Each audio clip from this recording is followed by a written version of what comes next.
Leemos en el libro del profeta Daniel, en su capítulo 2, desde el texto 31 al texto 34. Tú, oh rey, veías, y he aquí una grande imagen. Esta imagen que era muy grande y cuya gloria era muy sublime, estaba en pie delante de ti y su aspecto era terrible. La cabeza de esta imagen era de fino oro, sus pechos y sus brazos de plata, su vientre y sus muslos de metal, sus piernas de hierro, sus pies en parte de hierro y en parte de barro cocido. Estabas mirando hasta que una piedra fue cortada, no con mano, la cual hirió a la imagen en sus pies de hierro y de barro cocido y los desmenuzó. El libro del profeta Daniel ha sido denominado el ABC de la profecía. Contiene el cuadro profético más completo y no obstante el más sencillo. Fíjese que la alta crítica, así llamada por los que no creen en la palabra de Dios, han impugnado el libro de Daniel. Y esto es porque no creen en lo milagroso. Sin embargo, en este libro, Dios habla a través de su profeta para los acontecimientos que han de suceder. Lo que los teólogos llaman escatología, que son los acontecimientos del porvenir. Fíjese que después del reino de Salomón, hijo del rey David, sus hijos Jeroboam y Roboam dividieron el reino de Israel.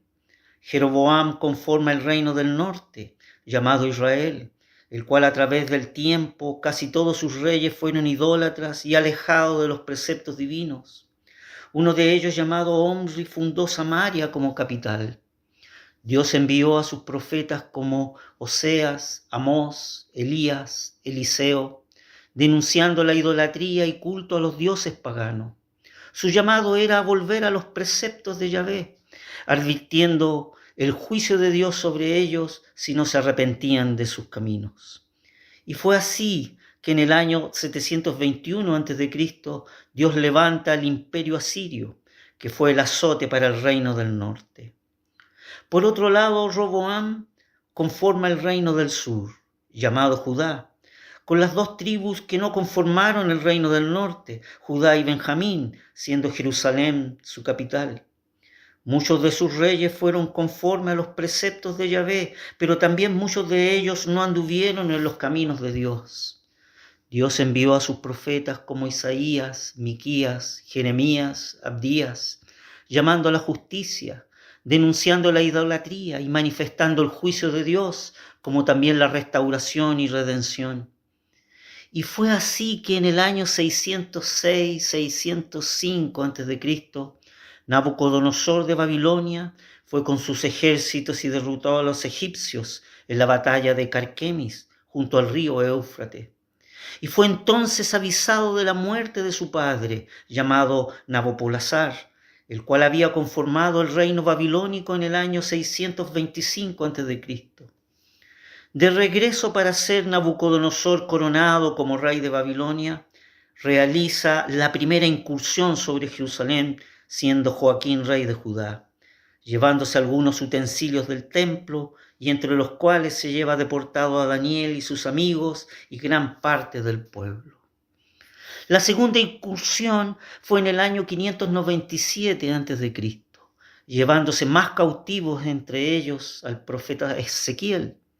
Pero hubo una tercera incursión en el año 586 a.C., en la cual Jerusalén fue sitiada por 13 meses, hasta que sus murallas fueron derribadas y sus puertas destruidas. El ejército babilónico entró a la ciudad de Jerusalén y la destruyó.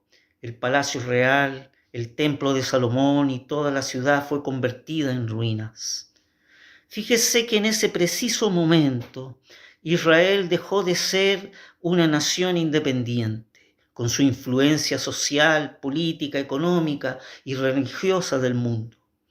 Los babilonios destruyeron el templo en su tercera incursión en ese año 586 a.C. Y es aquí que comienza el periodo llamado el tiempo de los gentiles o el tiempo de las gentes.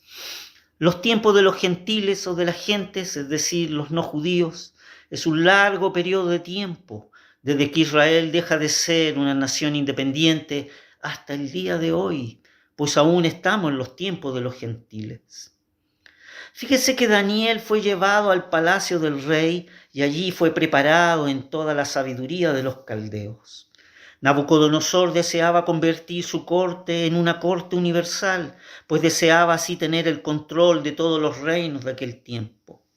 Y fue así que lo que le preocupaba a Nabucodonosor era qué va a pasar con su imperio, con su trono, con su reino después de él, y tuvo sueños, por lo cual convocó a todos los sabios, siendo imposible la descripción de tales sueños. Pero Daniel pudo manifestar: mas hay un Dios en los cielos, el cual revela los misterios. Tú, oh rey, en tu cama subieron tus pensamientos por saber lo que había de ser en lo porvenir. Los textos que estamos considerando manifiestan los sueños que tuvo Nabucodonosor y que Daniel le revela en la sabiduría divina. La imagen o estatua que soñó Nabucodonosor representan los tiempos de los gentiles. La cabeza de oro puro es el imperio babilónico con Nabucodonosor. El tórax y los brazos de plata es el imperio de los medos y persas con Ciro el Grande. El vientre y las caderas de bronce es el imperio griego con Alejandro Magno, que a su muerte su imperio fue dividido entre sus 4 generales. Las piernas de hierro con sus pies es el imperio romano. Y bajo el imperio romano el Señor Jesús nació. Y aquí podemos analizar algunas implicaciones de este hecho. Primero, vemos la soberanía de Dios. El hecho que Jesús naciera bajo el imperio romano muestra la soberanía de Dios sobre todas las naciones y poderes terrenales. Segundo, vemos el cumplimiento de profecías. El nacimiento del Señor bajo el imperio romano se considera un cumplimiento de profecías bíblicas que se refieren a la venida del Mesías en un momento específico de la historia. Tercero, el dominio romano. El imperio romano ejercía su dominio sobre Israel, lo cual creó un contexto de tensión y resistencia política, lo que influyó en la vida y la muerte del Señor. Cuarto, vemos la autoridad y poder. La autoridad y poder del imperio romano se refleja en la crucifixión del Señor, que fue una forma de ejecución romana. Quinto, vemos el cumplimiento de la ley. Cristo cumplió la ley divina como también se sometió a la jurisdicción romana, demostrando su respeto por la autoridad dada por Dios.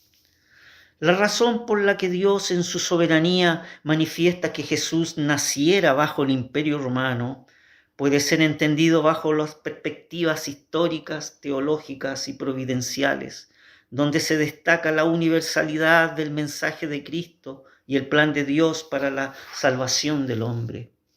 Como dice la Escritura, inspirada por el divino autor, que Cristo habría de padecer y ser el primero de la resurrección de los muertos, para anunciar luz al pueblo y a los gentiles, para que usted también pueda expresar: tú eres el Cristo, el Hijo del Dios viviente.